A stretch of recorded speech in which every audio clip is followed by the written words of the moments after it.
welcome everybody to the ninth episode of the Break Even Brothers podcast. As always, I am Bennett, and joined by me is my co-host, Brad. How's it going, Brad? It's been a while. Pretty good, yeah. Our last recording was like middle of September, and I think at that point talking about signing a job offer and all that busyness, and just being busy is the theme of this month and last month. And so on top of that, I got married, not last weekend, but the weekend before. So that was a really fun time. Had a pretty small wedding, pretty intimate. And yeah, I was down in Southern California where we're at now.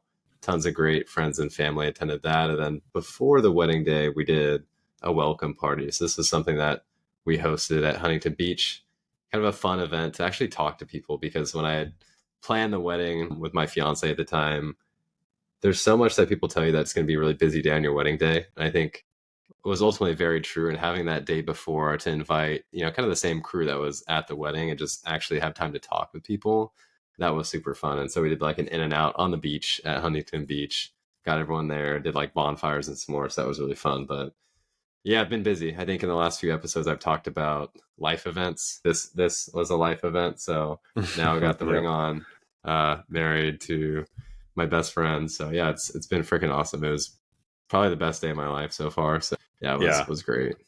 Yeah, that's awesome. Yeah, it's been super busy. Yeah, and you've had a lot of life going on. So happy to get back in recording for sure. And yeah, your wedding was a blast, of course. Being there, you and your now wife did an amazing job. And I told you this in person, but all the time you're like, oh, I have to go do this stuff for the wedding, and we're always like, what is he doing for the wedding? Like, because you guys were super busy doing all kinds of things. Yeah.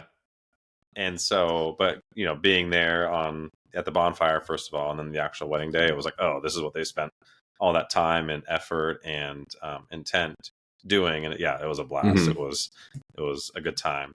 Funny you said small, because I feel like that was not small for like my definition of small. I think there's definitely smaller weddings. I think we had wanted to make it like very, very probably a bit smaller, but I think it was for one thing or another, just was like, oh, okay, this is the size we're going to end up at. And then we had a few people drop out, and so it felt smaller than what we're going for. And I think we wanted to go a little bit smaller, but honestly, it was the perfect size. Like everyone we knew really well, and I feel like it was fun to have the collision of worlds where, I don't know, growing up, meeting people in high school, in elementary school, middle school, college, post-college, it's all different friend groups for me. And I've never really had a ton of cross-pollination. I don't really try too hard to bring people around. I'm like, hey, I knew these people before high school. They know each other. Let's go hang out with them. Or like post-college, I'll go hang out with these group of guys.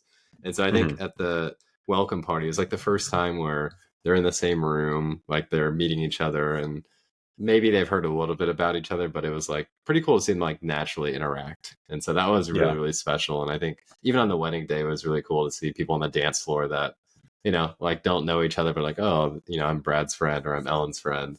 And it was just a nice environment, a nice vibe. So yeah, it's not the smallest wedding I've been to, but I think for us, it was the right size and felt small. So that's kind of why I say that.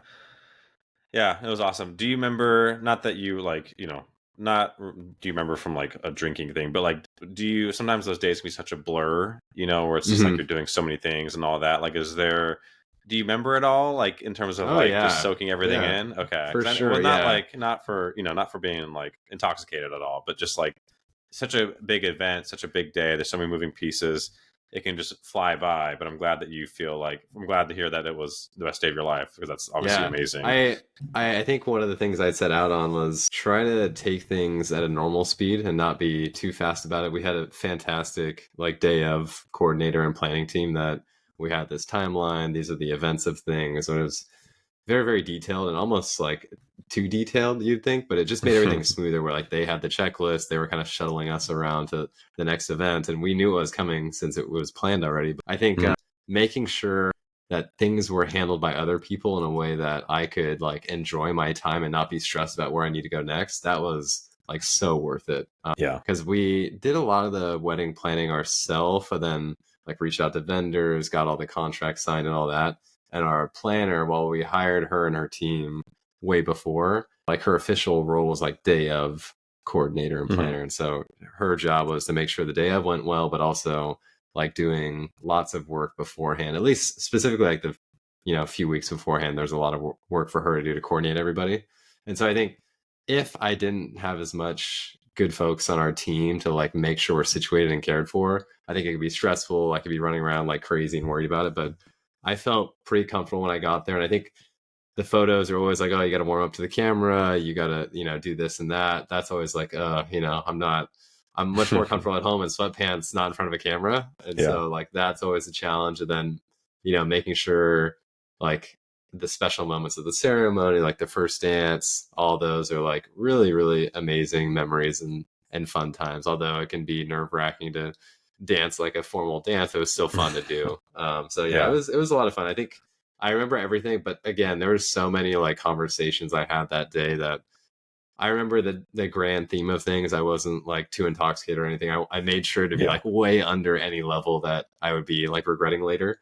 So I achieved that successfully, but still had like enough drinks to have fun. So it was definitely the perfect day. I think people had told me, oh, it'd be like one of the best days in your life. And I was like, that sounds so baloney. But like, I think looking back on it and like the time that Ellen and I had that day, then seeing all the friends and family together, like as long as everyone's having a good time and we're having a good time, like that energy like feeds off each other and makes it a fantastic day. So it was great. Yeah. And we got our photos back, like sneak peek photos, and it was super nice. And I think we're getting more photos in like 8 to 10 weeks, which is like the full set. I imagine, I don't know, maybe 1,000 photos or something, but it's going to be cool to look back on those.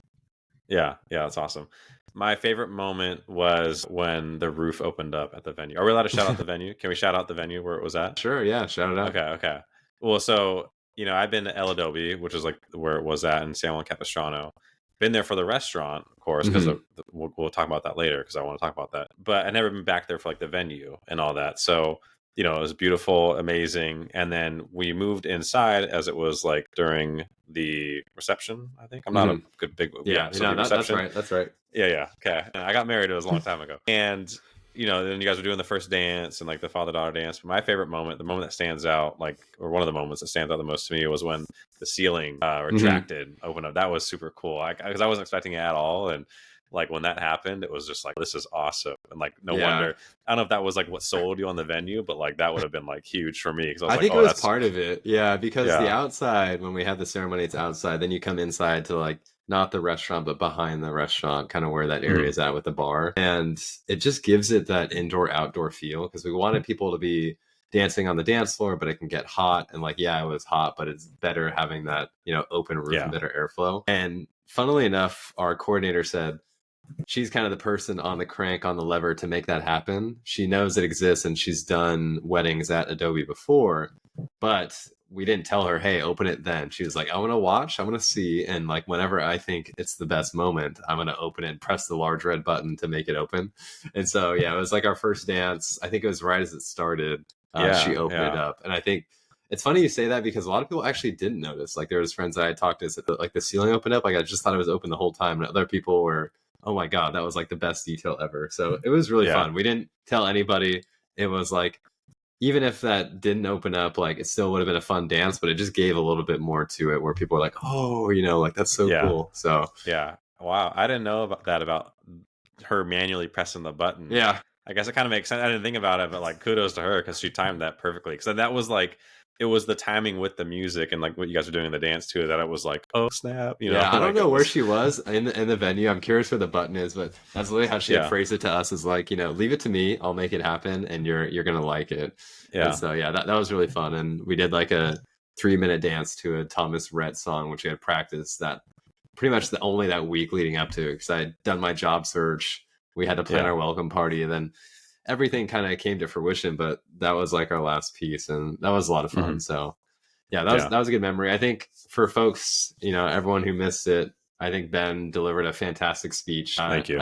I think the title was The Roast of Bradley Bernard, but it was a loving and caring joke about how my diet has evolved from the early days to now after meeting Ellen. And that was probably one of my favorites because the photos that were captured when Ben was kind of, joking about things was hilarious. And looking back on the photos, I was like, that was like a really good one. So had a lot of good moments, but I think that one was pretty freaking awesome. And Yeah, we got the video. I think Ellen's dad recorded it, so I sent it over to Ben. But I was really impressed with the delivery. I was like, wow, I guess the manager in Zillow's got it. Nice. Yeah, it's funny. I pulling this out because I wanted to show you. I had started writing, and so it was like probably a week or two before. Probably can't. But just look, it's all I'm trying to get close in, and so for those that are just listening, you won't be able to see it. But like, yeah, I started writing, and then I just have a bunch of scribbled out because there's so much, growing up as your brother, there's so much I could say about you. And like, I had to kind of keep reframing it to this is about you and, your now wife on this special day. And like, what do I have to say about your guys' relationship and like how you've grown and, grown with her. And so I kept kind of going back and forth. And so it's funny when we left to go to California, I've been practicing it. Like I'm someone I can't just riff. I have to kind of practice and rehearse it. We've talked about that on the podcast before. We're kind of needing to like have a little bit of preparedness. Yeah. And so I had been practicing it at home before we left. And right when we left, I think probably like 20 minutes down the road from like, leaving to go to California, I was like, oh, I left my notebook at home. Ooh. And my wife's like, Brooke, she's like, do you need to go back? I was like, no, I got it. We're good. I got it. Yeah. I was like, at that point, I was like, I feel good about it, and so. Nice. Yeah. I mean, I was nervous, when we, that the day before and the day of, I kind of kept drilling it in my head, and, I think when it came down to like time to do it, I wasn't nervous. Like when I got up there and we started like delivering it, I wasn't nervous because I was like, okay, I prepared for it. I was very nervous before that. You could ask, Brooke or, our sisters, because they were sitting at the table with me and I wasn't eating the food yet. I was like, I need to remember do this first. You had told me, you're like, yeah, I haven't ate or drank anything, but now that I've delivered that, I was like, it's time to eat and drink. And I was like, yeah. I felt the same because I feel like I had obligations throughout the day, and near the end of the night, it was like speeches and dances. And I think, you folks gave the speeches, and it was parent dances where Ellen did one with her dad, and then I did one with my mom. And after that, I was like free, and I felt that same weight of like, now it's just open dance floor, hang out with your friends and family. Like, this is the party of the night. Well, it wasn't like super wild. It was still fun to like, have people around and like having that weight off your chest. So when you told me that, I was just dying because I was like, I feel like you did such a good job. Like you didn't seem nervous or stressed at all, but I know it's way different internally of like, I need to get through this. And I don't want to do it well. And then once that's done, like, poof, like all that weight is just boom, gone. Yeah. I was loosening up the tie after that. I had a couple cocktails. I was ready. I was ready to go. That's cool. How I felt too. I was so happy about it. But yeah, it was a great day. Tons of friends and family were there, and everything turned out really well. So yeah, I was really, really happy about that. And then we did karaoke. The event ended at like 11. Then we did karaoke after that. And yeah, I think we got home at like 2 or 3. Was super tired, but I just remember like talking with Ellen at the end of the night, like, I am so freaking tired, but like so happy about how everything turned out that just felt really lucky to have like special people in our life, and then just a great team to support us, because any of these like vendors, like, could go wrong or have challenges. And I think, nothing was like perfect, but I think the threshold of things going wrong was relatively low for us. And so it was very, very smooth. So I appreciated that. Yeah, no, it was awesome. I remember, we hung out the day after, and it was just like, I could tell you guys were just happy. It was like you did what you wanted to do. Everything was like good. We hung out, me, you, and a couple friends hung out, the night after. So yeah, it was a great time. And I'm glad that you enjoyed the speech, and I'm glad that you and your wife had an amazing day, because it's one that you remember forever. So yeah, it was great. And shout out to one special guest. So we had, well, I guess 2 special guests. We had 2 folks on the roster that came out from Texas. Tyler, I've been playing games with forever. And he came out to the wedding. It was great. We had a little LAN session, and his girlfriend Karina. So yeah, they were awesome. Super fun to meet in person. And it was kind of funny because I would just tell like the wedding guests, like, oh, I've been playing games with this guy forever. And they're like, what? No way, you never met him? Like, is he gonna catfish you? And I'm like, no. Like, I've seen him on Instagram. He's a real person. And then we met him at the welcome party, which is really awesome and special. And then, we had a little gaming event the day after the wedding to get kind of our gamer chat together at my place to play some games. So yeah, pretty fun, really special. And was really happy to like just have all of that, like the welcome party go well, the wedding, and just like the friend events and family events afterwards. Just like it was a great weekend. And then after that was, I was like, whoa, that was like a high for sure. Yeah, that's awesome. Yeah, shout out to Tyler. Good to see you, buddy. Yeah, too long. Last thing I wanted to say on El Adobe real quick. That's where you got married, but it's also like a restaurant. And do you know why it was kind of famous, or do you know who was there that made it kind of famous? I had seen something on Yelp about like a murder, if that's what you're referring to. Oh no, I haven't heard that. No. Okay, yeah, I had heard there's something about like I don't know what the exact story was, but I think there was like some murder in the surrounding area, or maybe in the restaurant or something, and it's like quote unquote like haunted.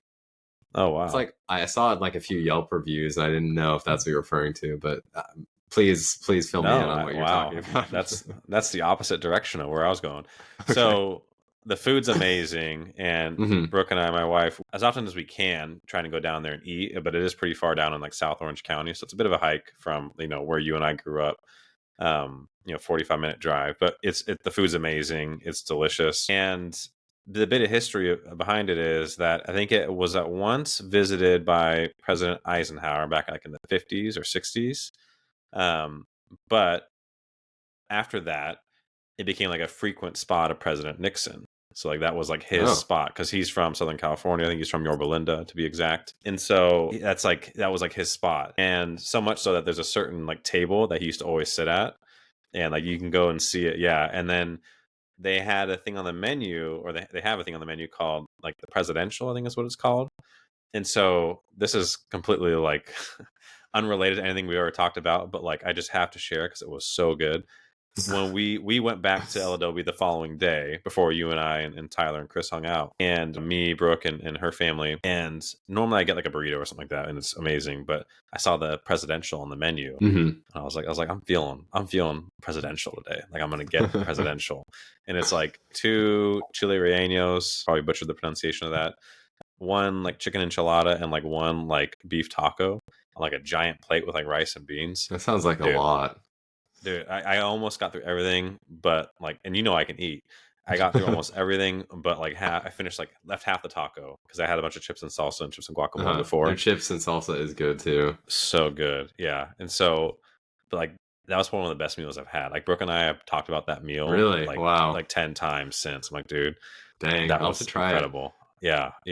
Just before you guys go, because let's talk about the next thing that we wanted to get into with your life events and your busyness. Yeah. So before you go, forever continues. Yeah. Before you leave Southern California, go to El Adobe and get the presidential. But yeah. Yeah. I think we're talking about doing like a yearly, if we're around, like a yearly dinner at Adobe would be pretty cool. Oh, that's cool. Yeah. Because of the wedding and like sentimental. Yeah. Like anniversary or something like that. But yeah, speaking of next life events, again, I had the job search and then got married, and then kind of tying back to that first one of the job searches, my job will be back in the Bay Area and in the South Bay. And so working at Snapchat in their Palo Alto office. And what that means for us is I need to be back up there in person 4 days a week. And we're down here in Irvine right now. And so, yeah, it's been a little bit of a frantic, like, how do we get up there ASAP, but find a spot that's good enough for us? And so last weekend made like the impromptu trip up there after subscribing on Zillow for like housing, and toured maybe 4 or 5 spots. And I think there was like the final 2. One was like a pretty large one, like a 3-bed, 3.5 bath, triple story, like townhouse, was really nice. And then the other one is like a 2-bed, 2-bath, kind of more similar to what we're in now. Also roughly the same size, but also 2 stories. So I think you lose a little bit of square footage due to the staircase. And so we ultimately went with a smaller one, but this means we've signed a lease, and we'll be moving up there very, very shortly. Got movers to come pick up our large furniture. We're going to have to pack the rest of our life in boxes and then drive that up.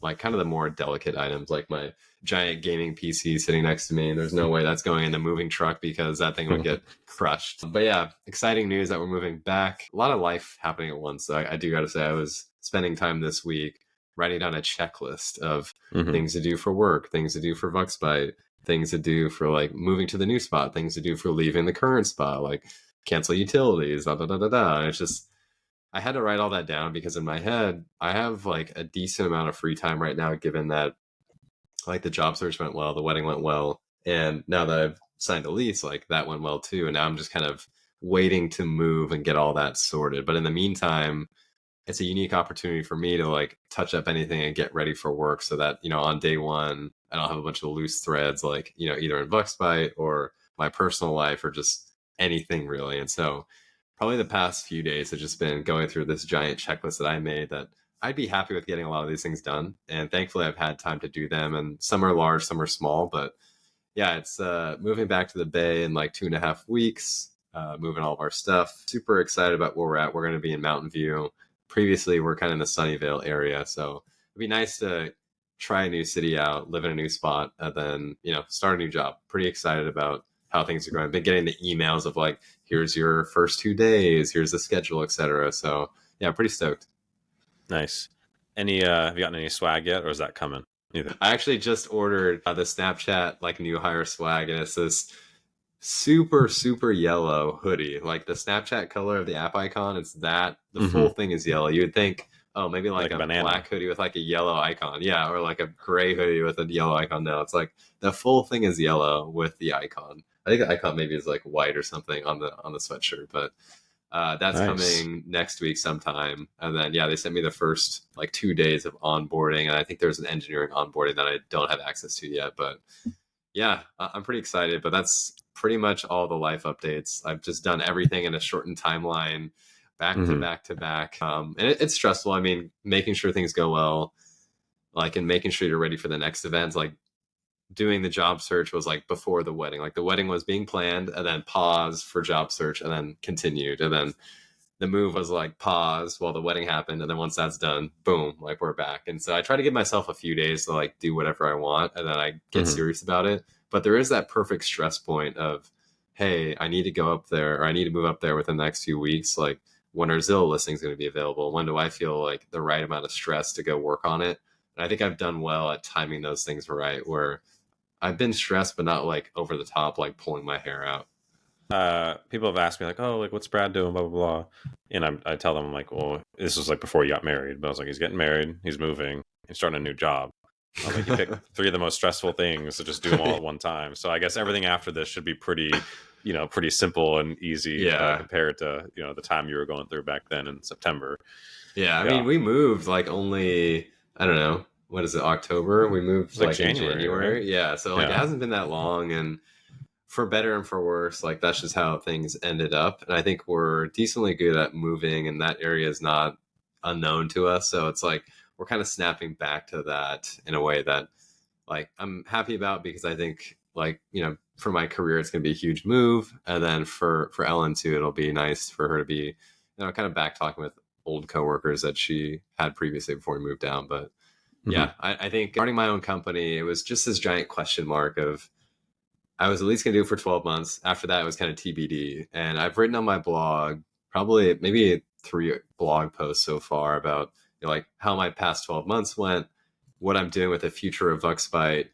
And then what was the last one? Hold on, let me open up my blog. There's one more that I wrote. Oh, and my job search, of course. So like we had talked about it in the last pod episode, but outlining more the details of like when I started, how many places I applied to, how many I got into, how I decided. Wrote that all down on my blog at bradleybernard.com/blog. So if you're listening, sorry, I used to call it articles. So when I'm like, articles or blog, I think blog sounds too old, but I just kept it. So if you're curious, deciding on the future of Bucksbite is one of my titles.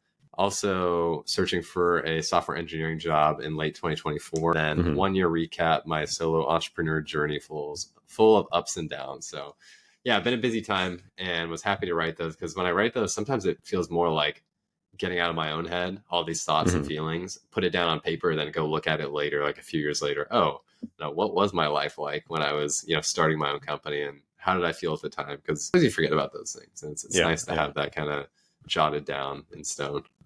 Yeah, for sure. Yeah, and it's funny, so you've been busy with like real life stuff, like, again, getting married, moving, starting a new job. And, we've talked, we've had trouble scheduling. Again, it's been a while since we've had one of these podcasts, because I think in the rare moments that you've been available, I've been like unavailable, and it's nothing really like as exciting as those things, but like either my kids are sick or they're not in bed yet and it's like too late in the night, or like I'm just busy with my regular job and I'm just too zapped. I'm like, I can't do it tonight. I'm completely spent.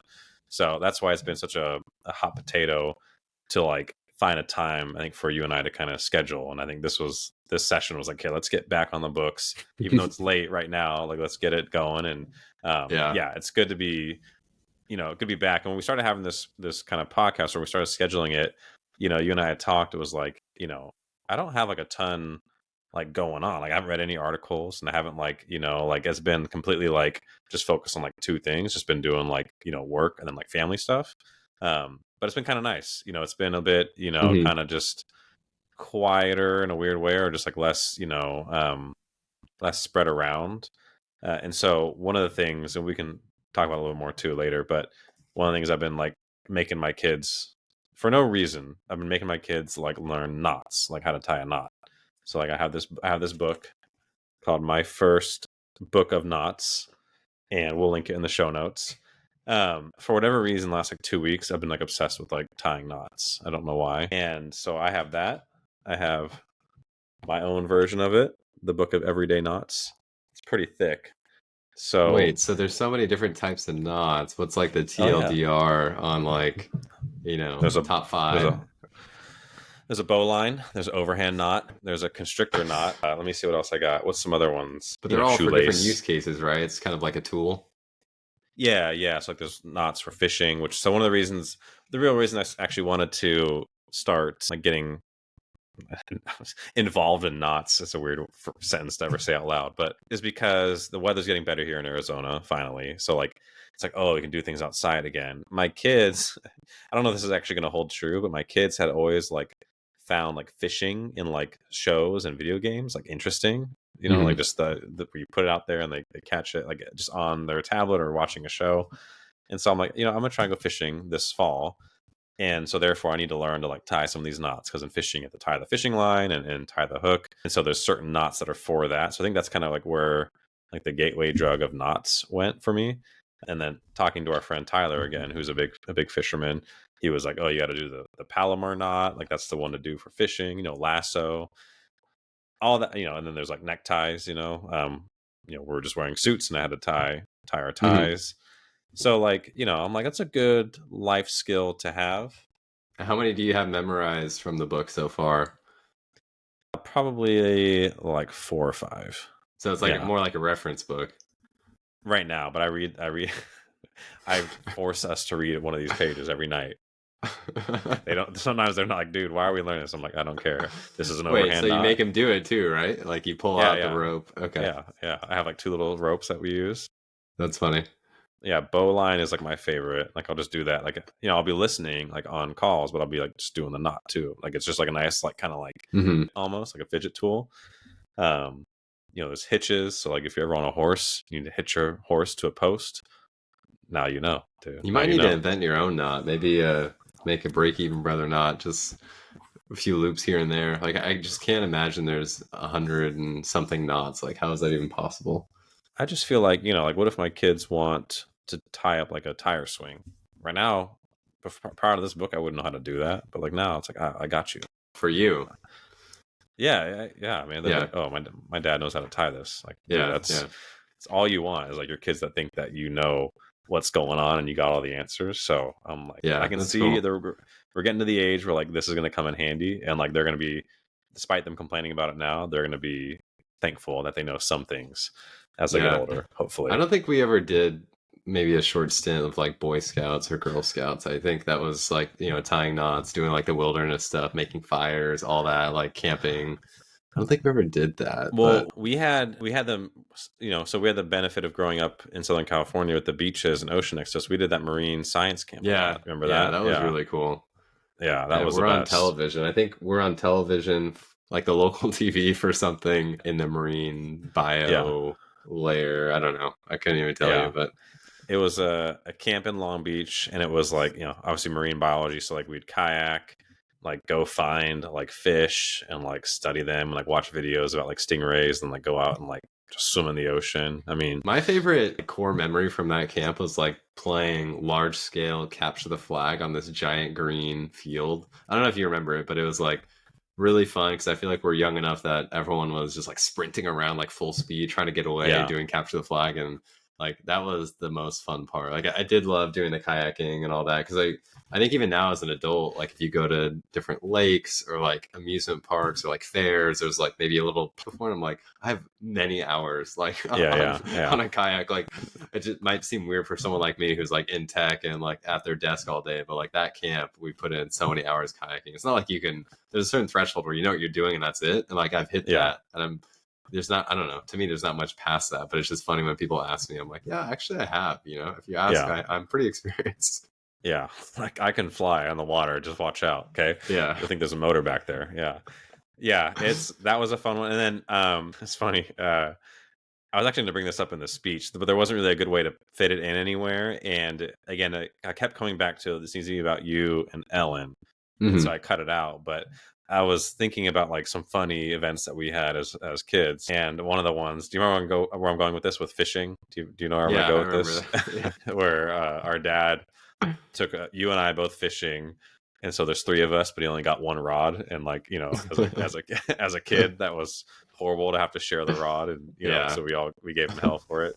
And there's that funny picture somewhere in our parents' house of I think I was the one throwing the tantrum more than you, but I think there's a picture of us, all three of us on the boat, and like I'm like all like red eyed, Yeah, I like do remember that photo. I feel like we're like turned around in like life vests looking at the camera.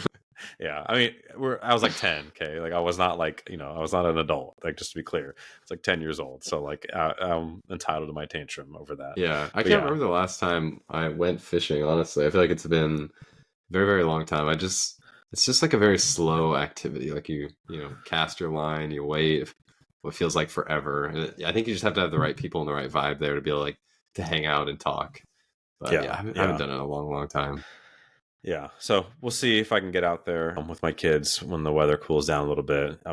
They're kids, so their attention spans, are not long. But again, they've had like a natural inclination to fishing and just being out there and being outside in general. So I'm like, maybe it'll work, but we'll see. We'll see how it goes. One of the things that I did this week was send out a monthly balance reminder for my Split My Expenses users. So what that is on the platform, you have debts or people owe you or you owe people. And it's been on my to-do list forever to create a monthly email that tells you who you owe and who owes you. Part of that's just to keep you informed. The other part is for user retention. So it's, if I'm owed money, I'm going to go to the platform, tell my friend to go there too and say, hey, pay me through SME. And so I worked while I was touring houses. In between that, I was at a coffee shop working for like 4 hours straight. Like I bought a coffee and then went to Starbucks to get food and then was just like posted up in this table for like 4 hours using Cursor, the fantastic like VS Code with AI IDE. And I was like, I've been hearing so much on Twitter about Cursor, so like I want to give it a full run through. And so what I did is I used Cursor to draft a HTML email using Laravel and Blade, their templating system. And it worked out really well. I think I had sent out 5,000 emails to users. So out of, I think, 10,000 users right now, about 5,000 still had a balance, which was much higher than I thought. I think I should probably add in like reminders or nudges so people can get that sorted out. But yeah, I was working on that, sent Ellen a few test emails like, hey, how does this look from the coffee shop? Then I was like, all right, I'm going to do it live because I just have been busy and like I just want to cross this off the list. Like when you get that momentum on your to-do list where you just boom, like check. That was one of those things that I think I dragged my feet for so long because I'm always concerned about sending like an email to the masses. When I was sending out the first welcome email for Split My Expenses, I'd onboarded onto this new email system.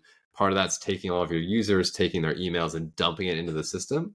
Then you write like a series of emails and you send them over a period of time. While I was doing that for the first one, I wrote a test email that was just like, hello world, like nice to see you or something. And when I went to go send like the real email, I accidentally clicked the test email and clicked send. And so the test email went to like 450 people and they like immediately responded saying, hi, hello, how are you? And I was like, crap, like, I'm so glad I didn't write anything bad in there, because sometimes you can just like write whatever, as a test email. And so I like was stressed out. I was like, holy crap, that could have gone way worse. But the funny part is I got the highest response rate I ever could, because I think people realized it was like a mistake, and we're like, like, ha ha ha, like, here you go, here I am.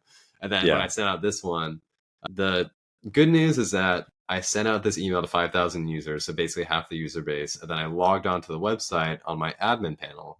On the admin panel, it tells me who's been active within the past 10 minutes. And after I sent that out, I was like, there's got to be people who are logging in and seeing what's going on, right?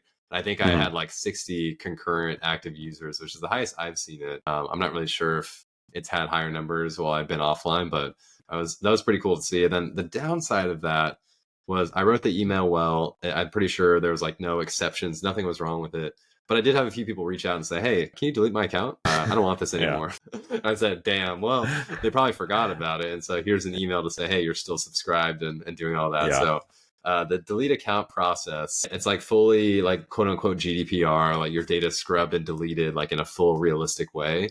But it's like not a perfect process, since there's all these like relationships tied to your user. Like if you create a group, you create expenses, all this. So I spent a crap ton of time making it like fully wipe all your history. And part of that is just so people can come back to the platform if they want to later. And it's also like I said, compliant to like GDPR. And so there's a few people who reached out to me like, hey, can you delete my account? And I would tell them like, log into your account and delete it. But what always happens as an engineer is you are creating a new feature and you change one line of code here and think, oh, now this works for my new feature. But then you broke something else. And so what I ended up doing is breaking a small thing for a delete user. So people would say, hey, can you delete my account? I said, hey, go delete it on your own. Like I made that be a reality.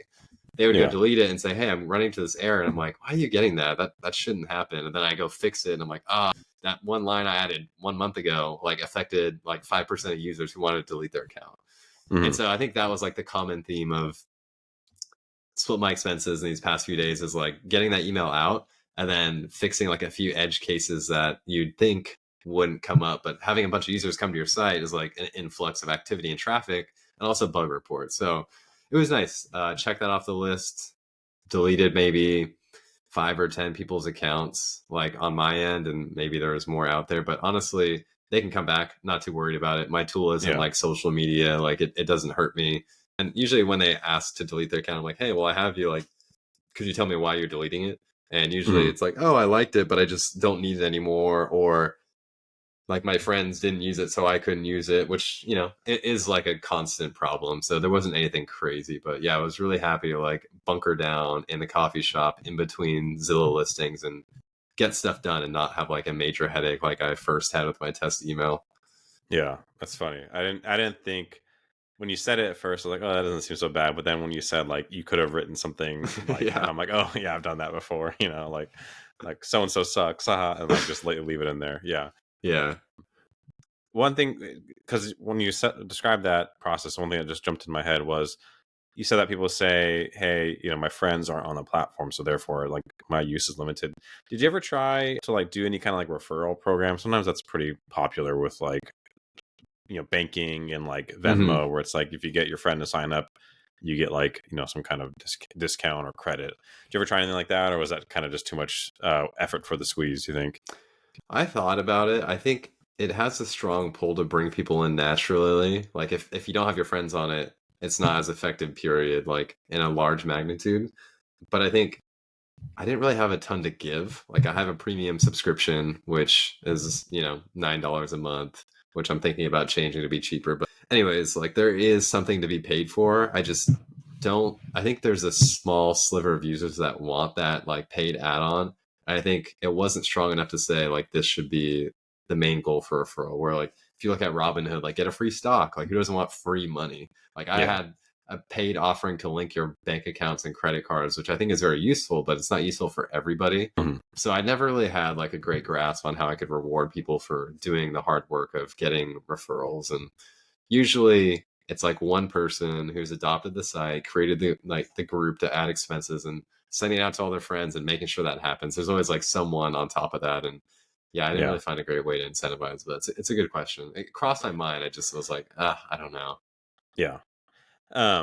when you were like in the thick of, Vuxbite and Split My Expenses, really, this is just the accountant in me.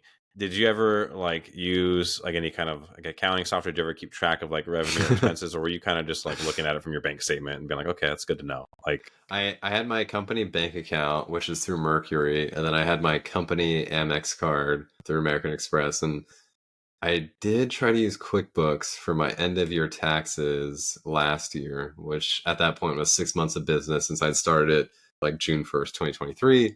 QuickBooks wanted to like link all your accounts, reconcile, all these terms that were super familiar to me, and I'm sure they were correct, but it felt like way too much work. What I had done manually is over time, I created this Google spreadsheet, took my expenses from Amex, dumped them into the spreadsheet, and that gave me a tally of like every month I spent this. And it was like manual in the way that I had to write Excel formulas to sum if it was like that month, but I wasn't copying the expenses and descriptions and dates. I would export it from Amex and just drag it in and clean it up a little bit.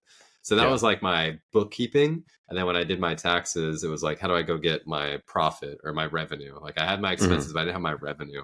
And so that was like going to Stripe and other various sources. That one was a little painful. But yeah, I tried to use QuickBooks, felt like it was overkill for my small one-person business that was only for 6 months. And I signed up for their, I don't know, maybe $20 a month, like online license for like a really small company. So I think if I fit the bill, but I just couldn't figure out how to do it quickly. It was asking me like, oh, where's this coming from? Like inbound, outbound. Like since I had a single member LLC, it was just kind of like floating into my personal funds. And it really tried to draw a line there and say like, categorize all of these things. And to me, I feel like the problem was I just need to assign a category to these expenses. I know what my revenue is. I know what my expenses number is. I just need to categorize these so I can take that to like, my whatever tax statement or document I did. Yeah. And so I tried. I really tried. Yeah, no, I was just curious. Yeah. I think they have a QuickBooks. They have so many different like categories or tiers. Yeah. There's one that's called Solopreneur. At least maybe that's what I did, honestly.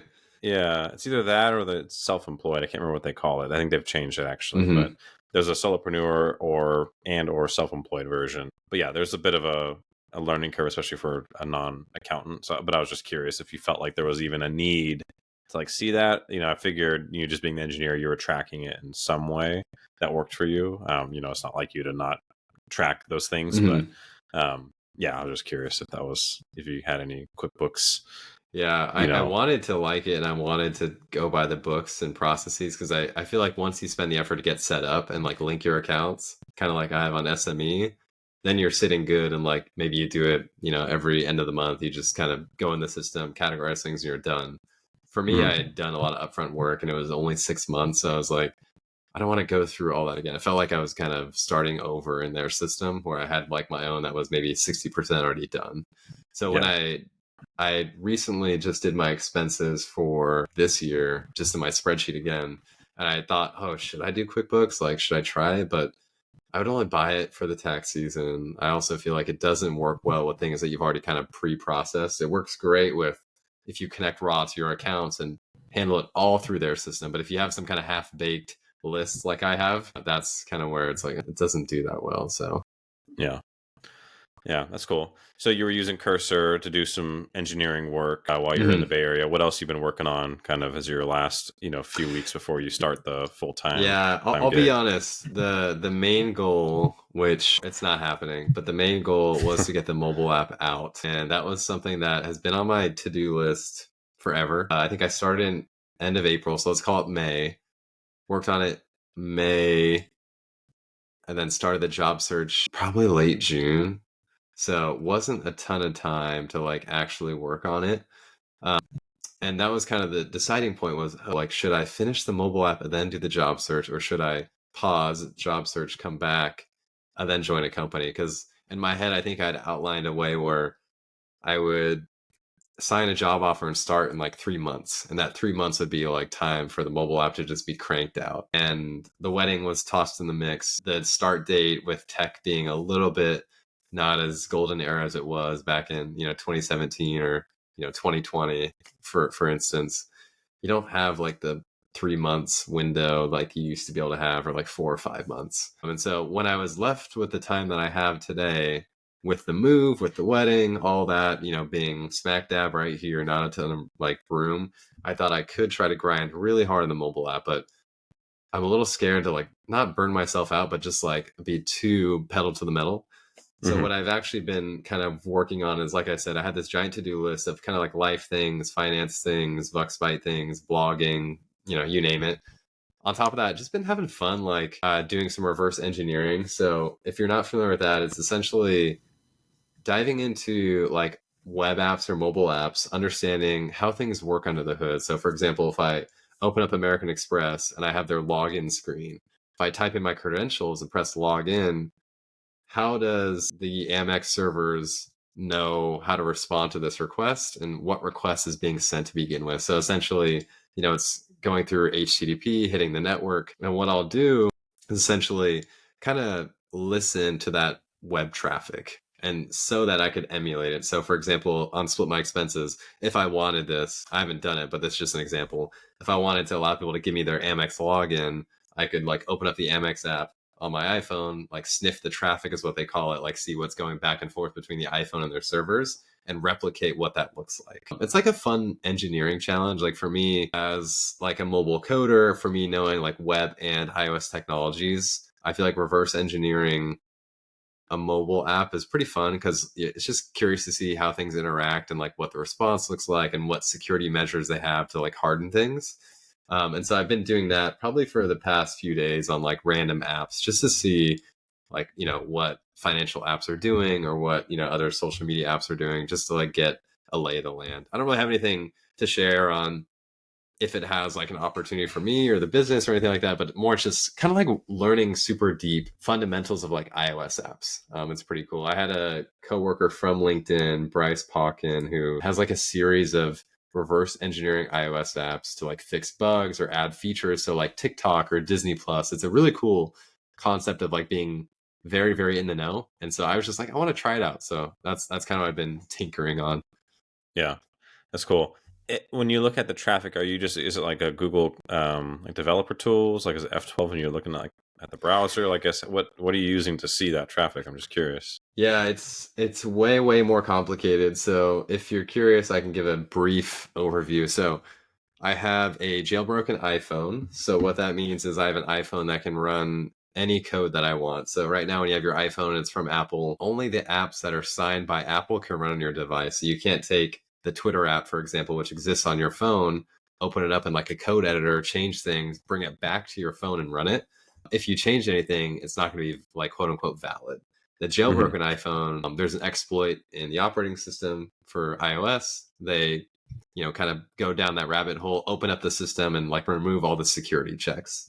So this means you can do literally whatever you want. And part of that is if you want to look at the network traffic, usually what apps will do is it's HTTPS, so HTTP secure, and that's encrypting the data in transit. So if you try to sit in the middle, so like you have the iPhone client, you have the server. If I wanted to sit in the middle, I would see junk because it's encrypted from end to end. Yeah. But with a jailbroken iPhone, you can install programs that remove that encryption on the iPhone and kind of like disable it. And so that's pretty cool because I can boot up any app. I can sit in the middle with a proxy. So it's not like F12 or network tools, but it's a standalone application called Burp Suite. Weird name, but what it does is allows you to take the iPhone traffic, point it at your computer. Your computer's running this program, and it'll proxy all the information. You can like intercept the requests, you can modify them, whatever. And so it's really cool. There's a thing called SSL kill switch. And so HTTPS is SSL secure socket layer. And this jailbroken tweak called SSL kill switch basically disables all that security. And so you download this tweak, turn it on, connect your iPhone to your Mac through a proxy. After setting all that up, which is a lot of effort, it's kind of a pain. After getting that set up, then you're off to the races and you can pretty much boot up any app, see what the app is doing behind the scenes, and then you can replicate that. Like I could boot up a Laravel app that like does what the Amex app does, assuming I can get past their security. And I think that's the big challenge is these apps and services have different security measures. And I'm not endorsing anything. I'm not a hacker. It's like more just like for research purposes to understand like, hey, like what is a bank doing for security as like their number one like fraud prevention systems. So it's pretty fascinating to see that. And I think part of it's like doing fun stuff on iOS, and part of it's just like understanding cool security technologies. Yeah. Just curious, when you're using the device and being able to see the traffic, you are, I guess, decrypting it is the right word, or like unencrypting it. I don't know if the right terminology is there. I think. Yeah, go ahead. Well, as I say, you're only. I guess this is a question more than a statement, but I'm saying it as a statement. You're only seeing the request unencrypted that's going from the iPhone client to in this case, the Amex server. You're not seeing the Amex server data getting unencrypted back to the iPhone, or are you? It seems like that'd be hard to do. I see. So like if you do F12 on your Chrome browser and you open up the network tab and you make a request. So if you're on Twitter and you click like bookmarks or something, you'll see a new request pop up that gives you, going to fetch bookmarks, and you see the request and the response both in plain text. And so I see like the exact same format on this Burp Suite tool. So it's nothing encrypted and decrypted. I'm not exactly sure what the exact term is for what this kind of like SSL kill switch is doing. I think in technical terms, it's like secure. So it's like encrypted in transit, but it's turned off. And what apps usually have is a thing called cert pinning. So it's like a complex way to say the iPhone client has a asymmetric key, I think, to the server. And so if for some reason you're on a network where like I replaced google.com with my home server, if I had the Google app on my phone, it was connected to my home network. And so all this kind of spoofing was happening on my home network. If my iPhone reached out to my fake google.com, my iPhone has a copy of this key that knows what the real google.com is. And it would say, hey, that's not real. Like, I'm not going to send traffic there. So there's like, one, it would be encrypted, and two, it would check to make sure that the receiver is the right person. But I turn off both of those with this simple like SSL kill switch jailbreak tweak is what they call it. Like tweak is like a user downloadable configuration or tool. And so you download that, you check the box, and then that just like breaks the walls, and you can literally see everything as if you could open up the network tab. Yeah, sounds technical. I was just curious. It seemed like, it'd be interesting to see the requests more, like, I guess, from like those other company sides of things. Like it just, the way that you described it, it seemed like you'd be able to see it definitely from your jailbroken iPhone, but being able to see like what other companies are doing. It sounds super interesting. Yeah, and like you see the request and response. You don't see what they're doing on the back end. You just get that final result. So it would be cool to see theirs. But yeah, you can only get so much. But even then, looking at how they package their data, like what the JSON format looks like, all that. Because if you're opening up like Amex, like you just see the UI. Or like you open up Chase, you just see the UI. You don't know, like maybe they're sending like only as much as you can see in the UI, or they're sending way more, but they're just not using all of that. And I think that part's kind of interesting to see how they architect and design their app. Is it just me, or I feel like back in the day, you used to be able to open up the developer tool and like, for your basic sites, like see like the HTML and kind of see like it'll follow along. Now I feel like if I ever, I'm using Google Chrome and I open up developer tool, if I'm on the site like, Netflix or Nike or, New Balance, like if I look at the developer tools and look at like the code, it's just like all, I'm gonna say this as a non-technical person, but I'm curious if you feel like it's, I'm barking up the right tree. It's just so much like gobbledygook in there now. Like, it's like, it's super hard to figure out. Like, I'm trying to think of when I was using this, because I was trying to use this for something. I was trying to do like some web scraping. It might have been for that Hello Kitty thing I was talking about earlier on in our podcast episodes. You're definitely right. Yeah, it's like, I used to be able to find like, okay, this tag has like, this whatever div, or this paragraph tag is like what I need to like scrape, and so I can easily go in the developer tools, find it, and be like, okay, write that in, the Beautiful Soup is a library in Python that does the web scraping. But now I feel like that's so difficult to do. And, I'm not using like AI. I'm not, just, for my own skill set, if I go try and do that, it's like so much harder to figure out like, where is this data sitting when I'm looking at the HTML? Like, it's hard to figure out what's what anymore. But do you know, is that resonating at all with you? And do you know why that is? And it's exactly as you mentioned. So back in the day, in like the Web 2.0, I mean, I don't know if that's even the right term, but maybe in the 2010, 2012 era, there was Bootstrap. So the most popular CSS and JavaScript kind of like theme or library or framework, whatever you want to call it. And so that was using CSS classes. And so when you looked at the HTML elements, maybe you had a button. That button was like BTN for button dash primary or something like that. Mm-hmm. Very readable and understandable. Then we moved to Tailwind. So everyone's on Tailwind now, Tailwind CSS. What that does allows you to have class names as utilities. So if you wanted to have a 5 or 6 pixel margin around top left, bottom right, in Bootstrap, you couldn't do that. You have to create your own custom CSS class like button primary dash M6 and fill out all that. Now you have classes in Tailwind that give you all these small utilities, and you compose those together to create a layout that looks good. And on top of that, we transitioned from like Bootstrap as a single CSS file that you just included in your HTML to a giant build system with Vite and Rollup and Webpack and all these things. And while that is a developer nightmare at times, what it allows you to do is actually rename all of your CSS classes so that people can't web scrape you. So exactly as you mentioned, if I could go to twitter.com and I could see that if I load up my timeline, every tweet was like class name, profile icon, class name, tweet text. It'd be really easy for me to write a scraper on Beautiful Soup to say, give me all the P tags with this class saying tweet text. What they do now to make it way harder, I think Twitter does this. If you open up Twitter on your browser, inspect element, right click, inspect element.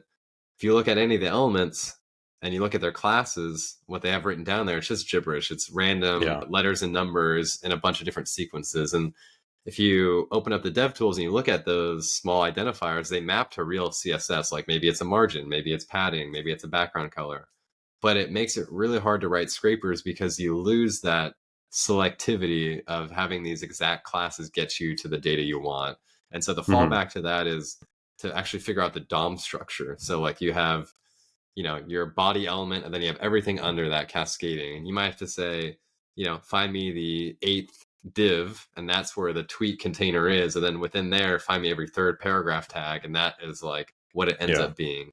And so it is intentional. It is very hard to read. Times were simpler, but I think it's combating like the web scraping problem. But now even with AI, what people are doing is scraping a web page. No one cares about your class names anymore.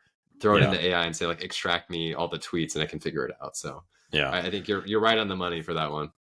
Yeah, one of the most frustrating things that I've ever there's been probably 2 standout frustrating like developer / programmer like learnings that I've ever gone through. One of which was deploying with Django, which I've talked about before on this podcast, using like G-Unicorn or whatever it's called, and like Nginx. Like it was just like a nightmare. Didn't you use like Django Anywhere, some service? No. I was using Docker. I had built everything in a Docker container, and it ran totally fine locally. It was like a Formula One game that like me and some friends were playing. And I was doing it on a Google Sheet, and I was like, I'm going to just make this for fun and put it up on, the internet just for shits and giggles. And it was working beautifully on my local machine. It was built in Django using Docker with nothing too fancy. I wasn't doing any, React or Vue. It was just basic CSS.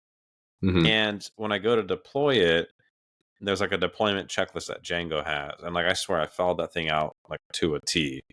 And when I try to do it with a DigitalOcean as like a, just a VPS, and whatever I had to change, and like I'm not good at Git, so like I know how to commit things, but like it's anytime there's an issue, I'm pretty much just like, what's the point of Git, honestly? Yeah, there's been a few times where I think Ben has ran into issues and he's like, yeah, I think I just like deleted the whole thing and restarted. Yeah, no, I guess at a certain point I just select all my files in File Explorer and just copy them, and I delete the old one or something. Yeah. So I try and use Git, but I changed some settings. I put it like in like production mode in Django and like configure the server, and it just never worked, and it was just a horrible nightmare. So that was one. And then I think I had like, was like committing like my database migrations or something like that. And like, I think you're supposed to exclude that on like git ignore, so like that, I think that was another thing. So Git is a problem in general for me, and, I'll just own that and never learn it, but that's okay. But the other one was Webpack. I was trying to do some stuff in React, again, just for fun, just trying to learn something new. And I was like doing a tutorial. YouTube has so many great tutorials on these kinds of things. And the person was like walking through, he's like, okay, install Webpack, install Babel, blah, blah, blah. And my computer, for whatever reason, like wouldn't, there's something wrong. Every time I try to like install Babel or Webpack, whatever it was, it like wouldn't work. And I was like just trying to work within like the JavaScript ecosystem, and it was just a nightmare. And I never even got it to work. And I was just like, screw this. I hate JavaScript. I don't want anything to do with these libraries. I just want basic CSS and Bootstrap.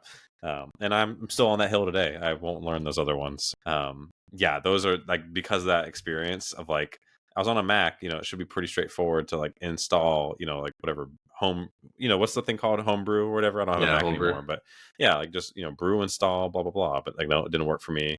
Couldn't figure out the error codes. And I was just like, F this, I'm done. Like, it's too late. You kind of sound like DHH. I think there was a large shift from the original Bootstrap days of just like raw CSS, no complications, and then a very quick shift into like Webpack, Babel, Vite, all these kind of like build tools, bundlers. Like there's all these terms for it that I'm not perfect at, and I like kind of know them just because I've had to work with them. Not that I love them by any means. And then DHH on Twitter has been pushing two major things. I haven't been on Twitter like the past kind of like 2 weeks, but he's been kind of beating this drum of, one, the web has been, kind of evolving to crazy developer complexity, like you mentioned. Like it's just not what it should be, and people know what it should be, but we've just grown into this system and situation where it's just not that easy to work with.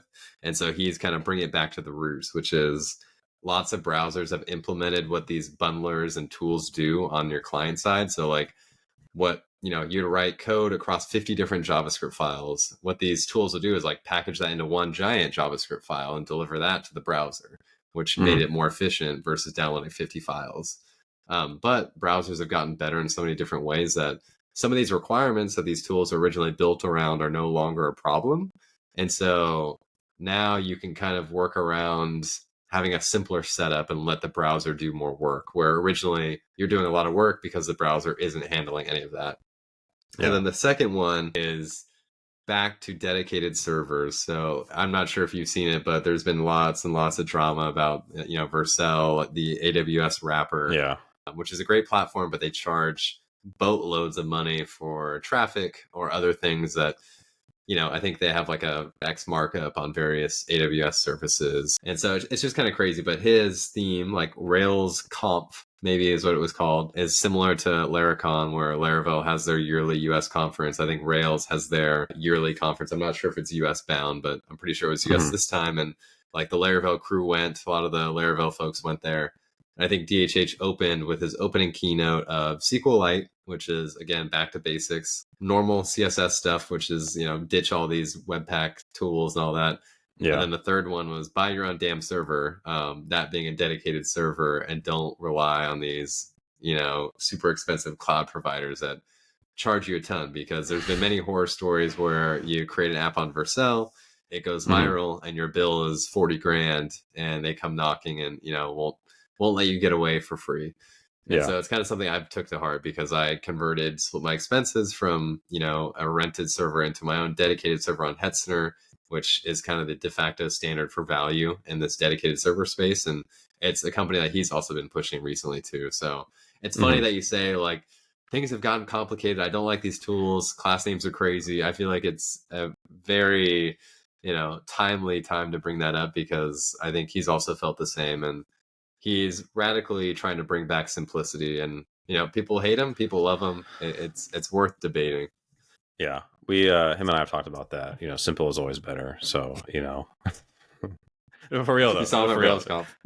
Yeah. But for real, simple is always better. I think it's 99% of the time true. Minus like maybe medical things or whatever. But like even in accounting, it's easy to like try and come up with like every possible solution for something, and then you just end up getting this like spaghetti bowl of like stuff, and like you can't untangle it, you know what I mean? And it's like things I tell people that I work with and my team is that like something should be as simple as possible to the point where it works in like a nice, efficient way, but also still scalable. Because if it works right now, but it's not scalable or it's not flexible, it's, that's going to present an issue later on down the road because nothing stays the same. So it's got to be, simple, scalable, and flexible. And if it's not, then, it's going to probably spell trouble later on.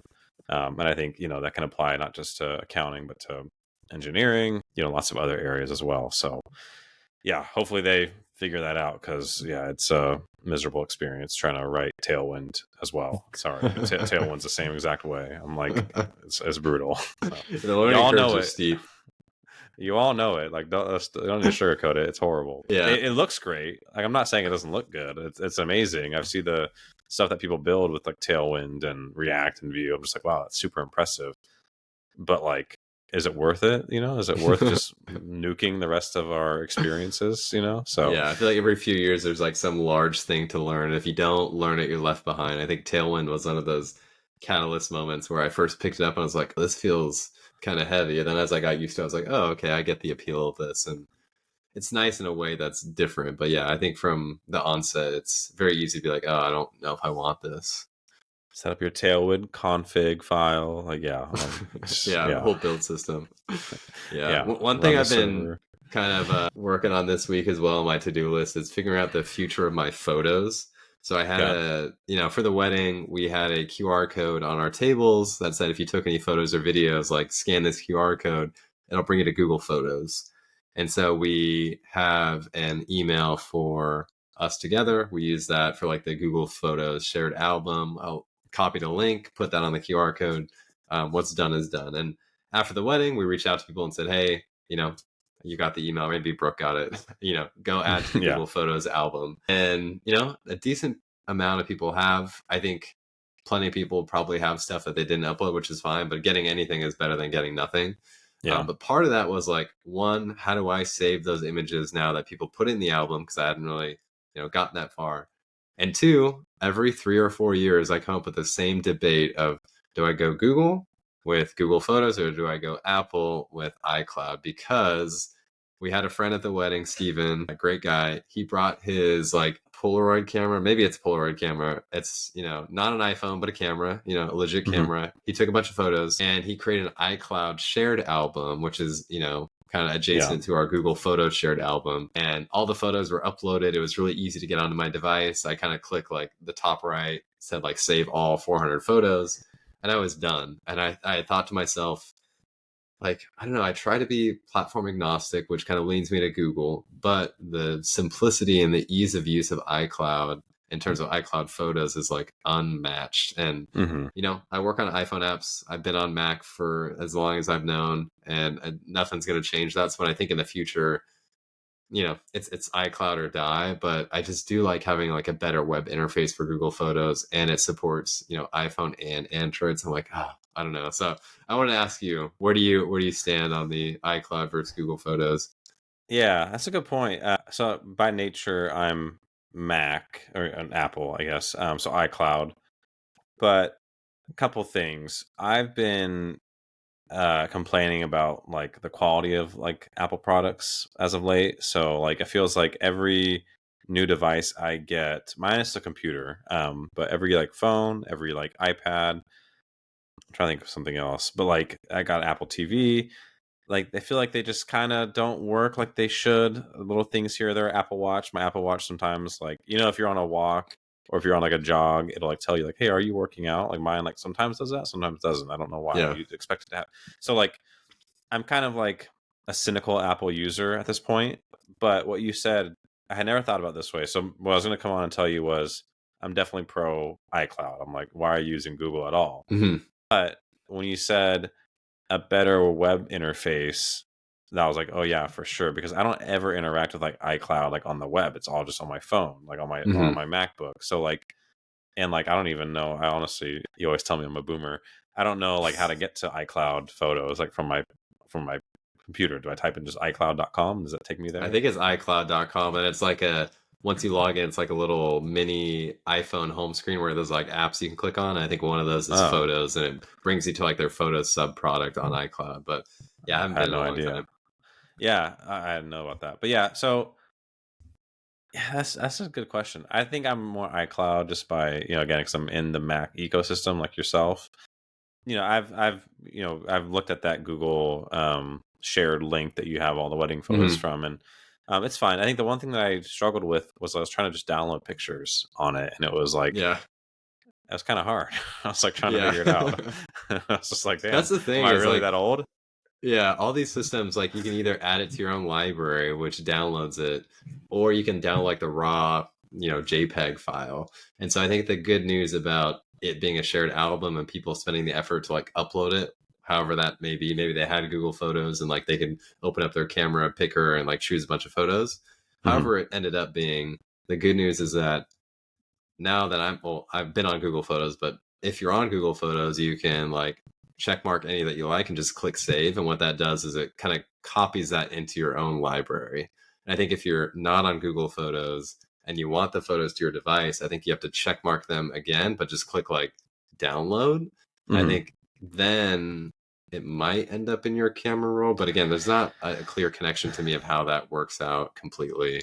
Yeah, like, so you sent me the link to the speech I did, and I remember I was like trying to download it, and Brooke and I were trying to download it together and like trying to figure out how to use it. And I think I kept like downloading as like a file, not as like to my camera roll. Yeah. And then like it wouldn't like let me save to my camera roll. Like I tried to save it and it was just like some like, some weird file type. And so what Brooke and I did was we just screen recorded the speech like playing. God. It's just like, here, we can't figure That this is out, so so this is what boomer. we're gonna do.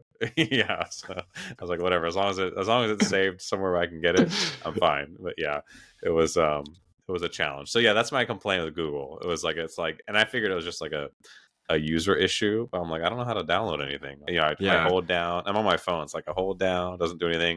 I click on the three little dots, doesn't tell me to download. It was just like, how do I get these photos? I think both systems have like the challenge of they each have their own libraries. It's hard to download and upload. Like if you're not in that system, it's hard to do both those actions. But if you're in one of them, it's easy to upload and download. And that's why I go so back and forth, because I'm like, do most of my friends use iCloud? Do most use Google? Because I think just for people that I was talking to at the time, like a few years ago, mostly Google Photos. Like I think they're giving free storage, which zapped a lot of people. Then they kind of like discontinued that and said, oh, only 15 gigabytes in your storage. After that, you have to pay. And so right now I'm a paying user of, I don't know what they call it, Google One, maybe? And that's their Google products overall. I think I paid $20 a year for 100 gigabytes of storage. And when I last looked at my photos, I was at 45 gigabytes. And I think that includes Drive and everything else. So maybe not just photos, but maybe 40 gigabytes of photos. And if you think 40 gigabytes over the past, like, I don't know, 5 years, and I still have a ton of space there. So that's why I'm like, I don't want, if I did switch to iCloud, I have to like take it all and dump it and pay over there. I'm like, I don't want to pay for both. I'm like, oh, I don't know. Yeah. Yeah. We have Apple One, which is like the same thing, kind of, I think is what it sounds like. And it's like, originally got it because I was running out of storage space on the cloud. And so I was like, well, I need to do this because, we have a family plan, and that gets me Apple TV, gets me Apple News, which I read every now and then, like workouts, which I don't use, and like Arcade, like the Apple Arcade, which is kind of fun. So like that's a good deal for me, but it's like $40 a month. It's a little bit pricey. How much storage?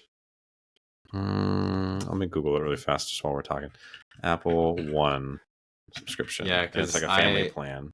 I'm also nearing my iCloud storage limit of 5 gigabytes, which is so hindering. I'm one not to delete my email, so like 4 gigabytes of that is to email. I'm not sure if other people are like that. I just kind of read things and keep it there as like a giant ledger.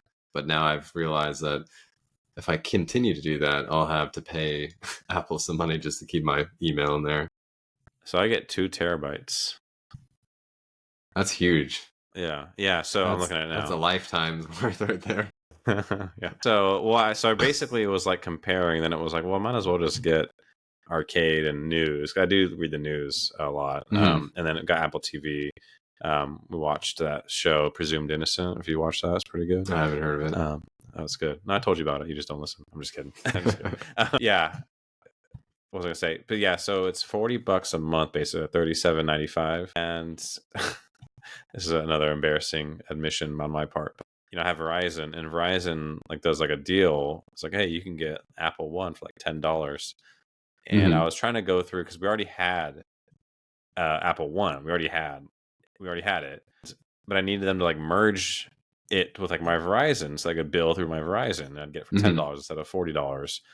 But like it was kind of like dicey, and I felt like I was going to lose all the things I had in there from my family plan, and I was just like, I'm just not going to go through with it. So I'm paying $10 extra a month for nothing with Verizon. I need to tell them to stop, but I just haven't gotten in there yet because I'm just scared to lose everything. My kids got all their stuff on, iCloud, Yeah. like on all our memories and our photos. I'm like, if I lose that, like my ass will be toast. So like I Yeah, was like, it's one of those things that you don't like messing with, but I also want to be set up like years in the future where if I yeah, make a decision today, like I got to be cognizant of that.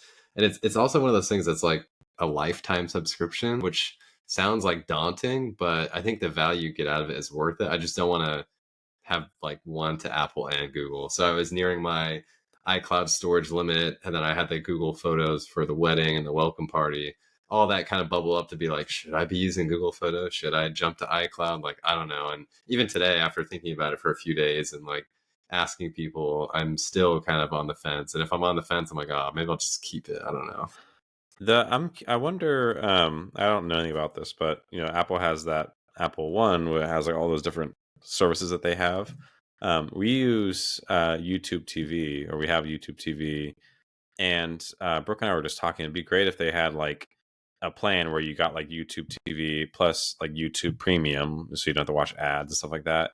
And like, there's so many other Google services. I'm surprised they don't already, and maybe they do. I'm oblivious to it. But if they don't, I'd be surprised that they don't have like something competing directly with that Apple One, because like Google has lots of products. I don't use them all, but like you could technically bundle YouTube TV, YouTube Plus, or whatever it's called, YouTube Premium, um, and like Google Photos, for example, and Google Drive, and like that would be, I bet you people would be interested in that. But Yeah, I think the one that I'm paying for is just storage, and they do have the YouTube Premium. I think for Premium they have a family plan within that, so you could mhm, buy Premium for $40 a month and then share that with 5 people. And so it yeah, seems like they have family plans for each of their products, but they don't have like a bundle, and they don't have a family plan for that bundle either. And so maybe they'll get there. I don't know.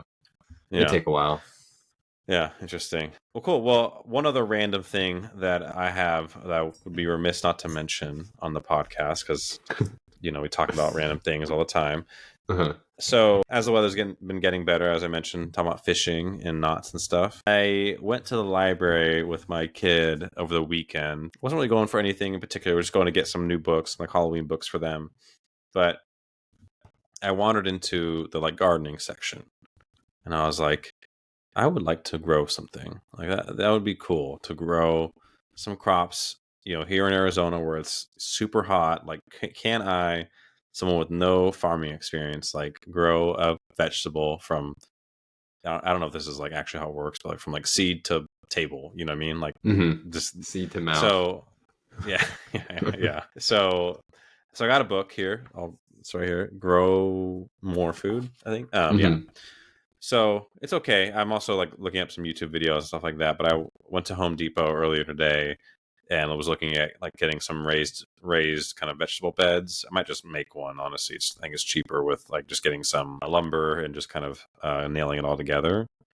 But yeah, so I'm like, I want to just try that. And I've been cooking a bit more, making some more like, burgers, stuff like that. So it's like, it'd be kind of cool to like, have like a vegetable that was like in the backyard That'd here, be cool. like on the dinner plate. So I don't know though. I got to kind of like commit to it. I just picked up this book because I didn't go there for this book. I just kind of saw it there and I was like, I'm going to look into that. I need to like go and like add up all the commitment and like see like, okay, like, do I really want to Mm-hmm. pursue this? Right now I'm into it. I'm going to keep reading this book, and maybe next time we have the podcast, I'll either have some updates about this is what I'm growing, or I'll say, yeah, never mind. I'm a city boy and I can't do that. So we'll I think see. it's cool because when you go to those places to look at the seeds, it feels like so much opportunity in front of you, and you're like, oh, should I pick this? Should I grow that? Should I grow that? It's like Yeah. cool to have that opportunity. Yeah. Yeah. And it's funny too, because it's like, I was like joking with my wife about like, what should we grow? What should we grow? And, in my head, I didn't say this to her, but I was just like, there's so many cool things you could just grow, like, and like, I don't even know if I'd use them though, but like, it's just like, you could grow like beans. You can grow like I would definitely use like jalapeno peppers. I use like a lot of jalapeno peppers and like omelets and stuff. And I was like, I like cigars. Could I grow tobacco? I don't even know if that's allowed. Is that like against the law? Like make my own tobacco. Probably against the alcohol, tobacco, and firearms ATF squad. But yeah, it was just cool to like do something like because we spend our lives behind the desk, especially you and I with the jobs that we have. Spend our lives behind the desk, in our house or in the office, just always inside. And it's like, man, again, I don't know if this is because the weather's getting better. Like I'm like looking at the weather app and seeing there's like 70 degrees on the horizon. I'm just like, yes, I get to be outside. But like, I feel like it's good for the soul to like go do something outside. So like maybe fishing, maybe gardening. I don't know what it will be, but like, I'm just looking forward to like trying some new things and just getting out from behind the desk every now and then. Yeah, I like that. There's also, if you haven't seen it yet, there's like, I don't know what the word is, but an indoor, I don't know, like what is the word? You plant plants in this like little device that has little pots, and there's like a fake hydroponics. Yeah, maybe. Yeah, it's like fake sunlight with a light. Yeah. Okay, hydroponics. I lived with a roommate who had one of those, and it was like a full system where they would send you like their own seeds. You would grow it. Like it's easy to water since it's inside. So I think you lose part of that outsideness that you're mentioning, but could be a little bit easier. I think it's much smaller scale. So yeah. Well, Bradley, there's certain plants that you need to start as a seed indoors first, and then you have to transplant them outside. See, I already know a couple things. things. Yeah. So that's impressive. I'm like, I don't want to grow anything in my house. I want to just do the ones that are like seed to like vegetable all the way outside. So I have to figure out which plants have that, because I don't want to like I don't want to bring something inside. I have to like have a little area for it. My house like isn't that big to like have extra space to do that. So yeah, it's kind of large, I think. Yeah, that's what I'm saying. Like it's a commitment, but we'll see. We'll see where it goes. I'll start small. Start with a little tiny like 4x4 little raised bed and see if I can get something to grow. And we'll see. We'll see if it ends up tasting good. Yeah, we'll report back on that. Yeah, that's awesome. Cool. Well, I think we're at time. Let's talk about bookmarks. So I have one. Again, I haven't been on Twitter that much. My bookmark is from DHH. He's highlighting not Hetzner, so he's been kind of on the Hetzner grind of go buy these servers from Germany. But there's another cloud provider called OVH Cloud.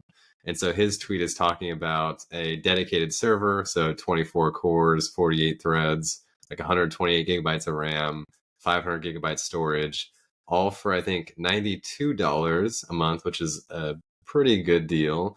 And it's in the US. So Hetzner, the only problem about them is they have great servers at great prices, but their data centers and server locations for these prices are non-US centric. And so if you go to splitmyexpenses.com, or at least you go to the app.splitmyexpenses.com, that's where my application server is. It would be, twice as fast if it was in the US, but I bought from Hetzner in Germany is like where my server is. And so being, in California, reaching to Germany, that's, I don't know, 150 milliseconds round trip. And so my app is already like quote unquote slower. And so the second they come out with a US data center for Hetzner, I'm on it. But OVH Cloud is kind of an alternative with similar pricing, not as good, but for dedicated servers for a pretty beefy box in the US, it's hard to beat that. So I'll share it in the show notes, but dedicated servers are back. You got to make sure you choose the right cloud provider and get like a pretty solid deal where you don't have a surprise bill at the end of the month. Yeah, that sounds pretty cool. Hetzner, you said that was in Germany, I think is what you're saying. Yeah. Isn't DHH from Germany or from somewhere over there? Is he? I don't know. I think maybe he is. Someone got to look into that. See if he's getting any kickbacks. I'm just kidding. Pretty sure he's not.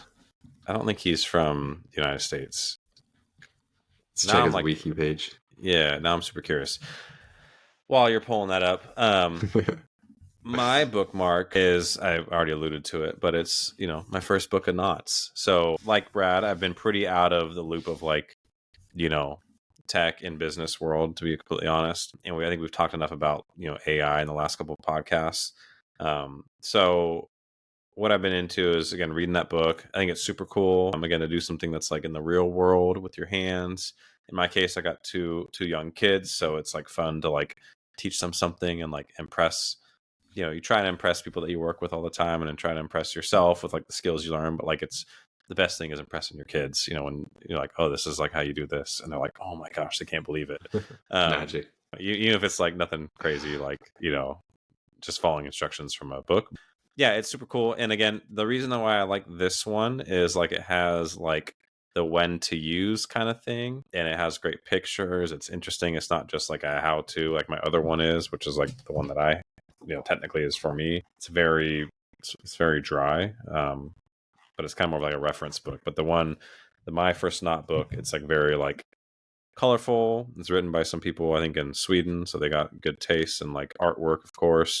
So it's like if I ever want to go camping, I got the tot line knot right here. I could do that. Nice. Start cooking something. So yeah, it's cool. I'll put in the show notes for anyone who's interested in knots like I am, or anyone who has kids that wants to teach their kids knots like I am. And yeah, something a little different this week.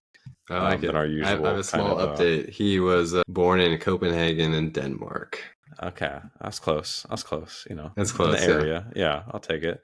I'm looking at his photo on Wikipedia, and I didn't realize he was a racing driver. It's like a racing photo of him in like a F1 suit or something like that. Really? Huh. I wonder if that's interesting. Pre like 37 Signals or post? I think it was. He went on 24 hours of Le Mans. Do you know what that is? Oh, that's cool. Yeah, that's really cool. I didn't know that. That's really cool. I want to look that up really fast. Huh. Wow. Yeah, he looks so young in this photo on his Wikipedia page. I wonder if when he did this. Yeah, well, I'll read about that. That's really cool. Yeah, it's a really famous race. It's a 24-hour race. Like all like the big brands do it, like Toyota, Ferrari. I think Ferrari just won, which was a big deal the last time they did it. But yeah, that's actually super cool. Well, good for him. A man of many talents. I know. Just writing, impressive, honestly. Code and books. Yeah, he's also a race car driver. Good for him. Yeah. Cool. Awesome. All right. Well, let's wrap this up. Like always, good catching up with you, Brad. And we'll put all our links in the show notes. And I know you're traveling again, so enjoy your upcoming trip out of the area. Dallas. Yeah. You got lots of travel going on. So yeah, we'll try and find another time to record the next episode when you get back. Cool. Sounds good. Talk to you soon. Right. See you, everybody. Bye.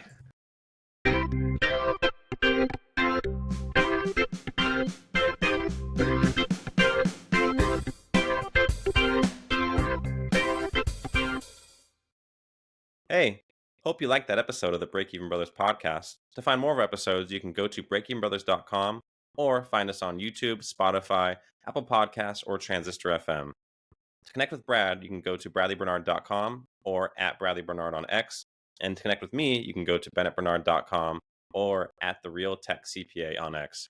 You can also find us both on LinkedIn. Thanks. See you next time.